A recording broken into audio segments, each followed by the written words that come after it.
Halo guys, balik lagi di YouTube gua dan hari ini gua mau bahas tentang ya kemarin kita habis pesta demokrasi Pilpres ya kan, dan kemarin udah ada hasil dari quick count, beberapa lembaga survei yang emang sudah kredibel, yang emang resmi secara KPU. Ada 7 lembaga survei yang menyatakan Jokowi Maruf Amin menang di angka ya rata-rata di angka 55% berbanding 45%-nya Prabowo. Jadi gue mau mengucapkan selamat untuk Pak Jokowi, karena perhitungan quick count-nya ini menangkan mereka. Tapi jangan jangan jadi patokan juga karena kita masih menunggu hasil real count-nya KPU ya kan. Data tadi terakhir masuk yang gue cek itu masih sekitar 800 800 TPS dari 800.000 TPS, jadi masih ada 0,0 sekian persen lah ya, jadi masih jauh banget. Jadi gini, gue mau bahas dulu tentang bagaimana Pilpres ini bisa curang. Oke, kita akan bahas kenapa Pilpres bisa curang. Pertama, Pilpres bisa curang itu karena TPS pertama ya kan. TPS-nya ini mungkin mengulur-ngulur waktu sehingga banyak yang golput. Pertama, nggak boleh dikasih masuk untuk nyoblos. Yang kedua, intimidasi. Dan yang ketiga, kalau menurut gua sih kayak surat suaranya habis, atau misalnya ya permainan lebih ke human errornya gitu ya. Dan ini terjadi di beberapa tempat. Kalau kita bisa lihat yang paling ketara itu waktu di luar negeri, di Sydney ya kan. Tapi kalau misalnya karena surat suara tercoblos, itu menurut gua nggak bisa jadi patokan untuk curang, karena jadi sistem di KPU ini untuk perhitungan suara sampai hasil finalnya ini menurut gue udah sangat rapi dan sangat luar biasa. Gini, dari kemarin gue mikir bagaimana perhitungan suara itu bisa dimanipulasi. Ternyata sangat sulit. Oke, gue bicara ini karena gue udah bermain di data sekian tahun sebagai data analis. Jadi gue mau menyimpulkan dari pendapat gue, dari apa yang gue lihat.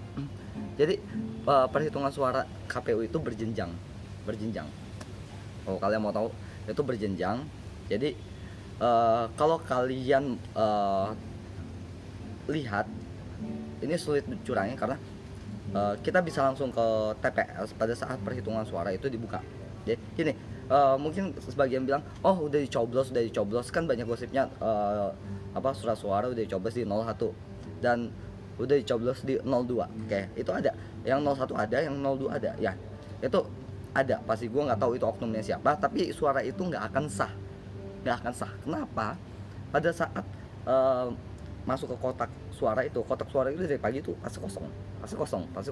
Jadi kita kalau mau lihat benar-benar dengan mata kita sendiri bahwa ini curang apa enggak, ya datang pagi-pagi ke TPS. Jadi lihat surat suara pas ditaruh itu kosong, kotak suara itu kosong apa enggak, ya kan. Nggak mungkin ada isinya, nggak mungkin. Kalau ada isinya berarti TPS itu bermain. Nah, ini akan dipidana, itu udah ada aturannya oleh KPU. Jadi KPU mencegah misalnya terjadi penumpukan, antrian, penutupan TPS sebelum jamnya, itu udah ada pidananya. Jadi santai aja untuk bawa minim banget tingkat kecurangannya, apalagi dari kertas yang dicoblos itu. Jadi pada saat kita nerima surat suara, pada saat kita nemuin ada yang misalnya ada coblosan atau apa, atau surat-surat yang rusak, tinggal lapor minta KPPS-nya itu untuk mencoret kertas suara agar tidak sah. Ya, pada saat kertas suara itu dicoret, ini udah tidak sah. Minta surat suara yang baru, tinggal dicoblos, masukin. Kalau kalian nggak yakin dengan TPS juga, kalian pantau sampai perhitungannya selesai. Udah dapat perhitungannya di TPS, kalian capture. Oke. Capture. Nah, ini bagian pertama dari perhitungan suara. Jadi TPS dulu, habis itu mereka merekap, akan dikirim ke eh, gue kurang tahu, ke kelurahan, ke daerah, KPU daerah, KPUD, ya kan. Nanti di sana akan dibongkar lagi. Mereka akan menyamakan dengan hasil rekapitulasi di TPS gitu. Benar gak sih? Habis itu direkap lagi baru dikirim ke KPU pusat gitu. Jadi pada saat KPU pusat rekap, dia akan masukin ke websitenya, bisa kita lihat datanya di TPS berapa, kelurahan berapa, ya kan, kecamatan berapa, TPS berapa. Kalian tinggal samain aja dengan apa yang kalian capture tuh, ya kan. Kalau misalnya ada perbedaan, kalian bisa protes. Sekarang sosmed banyak, kalian bisa ngomong, wah ini curang, datanya dari mana, ya kan. Nah ini bisa jadi acuan, data ini bisa jadi acuan bahwa KPU curang atau tidak gitu. Jadi untuk memanipulasi data dengan sistem yang berjenjang seperti ini dan terbuka, menurut gua ini benar-benar susah Indonesia. Walaupun pasti ada, tapi ini benar-benar strukturnya rapi banget. Nah, kecurangan yang bisa dilakukan adalah secara sistematis, organisasi. Ya, misalnya TPS, ya nggak semua di TPS itu orang KPU, oke? Gua tekanan, nggak semua di TPS itu orang KPU. Mereka biasanya pejabat-pejabat di RT RW yang emang sudah diminta KPU untuk menjadi volunteer. Nah, nggak tahu kalau misalnya orang-orang ini pendukung 01 02, ya kita, saya gue harus jujur aja, orang KPU tuh nggak banyak. Bayangin ada 800.000 TPS. Kalau di sana setiap harus ada minimal satu orang petugas KPU yang netral atau yang emang KPU ini kan independen, ya kan, ada 800.000 orang. Wah, itu gede banget gitu. Makanya TPS itu KPU minta tolong dan ke orang-orang yang menjadi volunteernya, jadi petugas KPPS bukan petugas KPU gitu. Tapi di situ ada Bawaslu dan segala macam. Nah, sebenarnya sistem yang sudah dibuat pada saat zaman Pak Habibie ini keren banget. Jadi kalau kita bisa bilang ini juga salah satu kinerjanya Ahok waktu dia masih di Komisi 2 DPR. Ya, ini hasil rancangan undang-undangnya dia juga, ya kan. Menurut gua untuk pemilu sampai bisa sistem sebagus ini sistemnya ini, gua harus salut sama Pak Habibie karena dia yang memulai bapak demokrasi Indonesia. Nah, yang buat teman-teman gue yang di sosmed yang misalnya ngeliat ada berita misalnya di TV gitu, ya kan, di TV Prabowo unggul, ya kan, pada saat kemarin gue cek di jam 3.12 Prabowo masih unggul. Itu data masuk masih 30% ya, kalau nggak salah 30%, ya kan. Pada saat di beberapa menit kemudian tiba-tiba melonjak datanya Jokowi mengungguli Prabowo. Ya, ini hal yang wajar, bukan berarti harus konsisten misalnya di awal. Nah, bisa aja nih pada saat 30% itu TPS yang direkapitulasi oleh quick counts itu TPS yang banyak memenangkan Prabowo Sandi, ya kan. Kan samplingnya itu banyak dan itu random, ya kan. Bisa aja seperti itu. Jadi pada saat datanya masuk langsung berubah drastis gitu. Kecuali kalau misalnya data yang masuk itu mungkin 60% ya, itu akan susah untuk berubah, itu akan berubahnya dikit. Tapi kalau misalnya masih di bawah 30, di bawah 50 lah, saya 30, itu masih bisa jomplang banget untuk pergerakannya. Nah, begitu juga nah, makanya gue bingung kenapa banyak di sosmed bilang bahwa ini kecurangan TV. Dan juga teman-teman gue yang menurut gue dia oke, 01 atau 02 menang. Oke. Kita contohnya 02 menang. 02 menang terus pamer di saat menang tolak gitu, ya kan. Terus ada yang ngomong kok hasil di TV beda gitu, ya kan. Ya terus enggak, TV itu setting elemen itu TPS dulu doang. Beberapa TPS nggak bisa mewakili 800.000 TPS itu 850 ribu TPS. Berapa persen coba? Ya kan? Oke, ada TPS yang memenangkan 01, ada TPS yang memenangkan 02.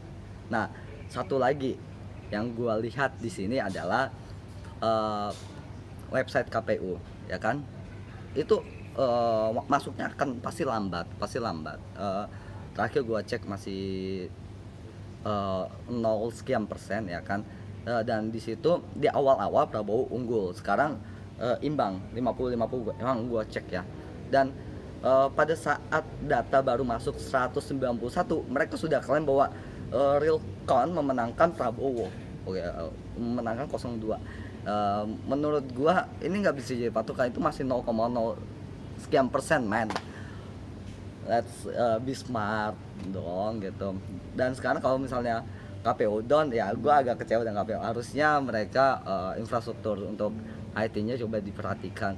Udah tahu masa pemilu, ya kan, anggap aja ini flash sale-nya e-commerce. Kalau lagi flash sale harus di scale up servernya, pasti trafficnya gede gitu. Wah, jadi bagi orang-orang yang nggak tahu tentang dunia IT akan berpikir bahwa wah udah nggak bisa diakses nih, terus ada manipulasi dan segala macam. Hey man, itu trafficnya gede, diserang habis-habisan, itu ya down. Sama kayak kalian kalau ngisi pajak, pernah ngisi pajak? Pernah? Nah sama kayak gitu, ya kan, down. Kalau misalnya emang di trafficnya gede, ya itu ya urusan KPU dengan IT-nya sih, harusnya bisa mengantisipasi itu. Dan menurut gua di smart kita harus tunggu hasil rekapitulasi dari KPU sampai 100%, ya kan. KPU sendiri merilis bahwa tanggal 22 Mei baru bisa diumumkan. Biasanya 2 minggu setelah Pilpres baru bisa kelihatan, karena masih ada beberapa daerah yang bermasalah di logistiknya, terus ada yang harus memilu ulang. Jadi kalau misalnya ada kecurangan atau apa, sosmed sekarang banyak, kalian tinggal kirim aja ke KPU buat diusut. Jadi kalau untuk hasil hitungan yang ada di TPS sih, itu menurut gue sistemnya udah kekunci banget, udah bagus banget. And so untuk 02 Pak Prabowo juga ya silakan aja mengklaim menang, tapi itu kan dari sisi surveinya BPN-nya Bapak sendiri. Jadi menurut saya harusnya Bapak juga nggak bisa bilang menang juga, karena Bapak juga masih bilang itu cuman dari 300.000 TPS, masih 40% ya. Itu kan masih bergerak banget gitu. Dan menurut gua kalau klaim 62% itu terlalu tinggi. Mungkin kalau Bapak ngeklaim masih di 51-52, wah 01 bisa panik serius. Karena masih masuk akal. Kalau misalnya 62% nggak masuk akal sih Pak. Jadi tolong untuk orang-orang yang di Prabowo be smart untuk mainin data, jangan sampai menggiring opini yang tidak benar gitu. Ya menang kalah di Pilpres ya sama aja, tapi ya kita harus lihat lagi ke depannya seperti apa. So segitu pendapat gua tentang Pilpres kali ini. Ya kita pantau aja semuanya, sekarang kebuka, jadi jangan saling mencela. Kita lihat hasil dari KPU. Kalau misalnya nggak memuaskan, kubu yang kalah bisa gugat ke ke MK kalau misalnya emang ada data-data atau bukti. Itu aja sih sebenarnya. Jadi kita tunggu aja. Selamat untuk Pesta Demokrasi Indonesia. Gue happy banget karena banyak yang melek politik, tapi ya informasi udah bisa didapat di mana aja dengan mudah, tapi kita harus pintar-pintar untuk melihat datanya. Sekian dari gua, thank you.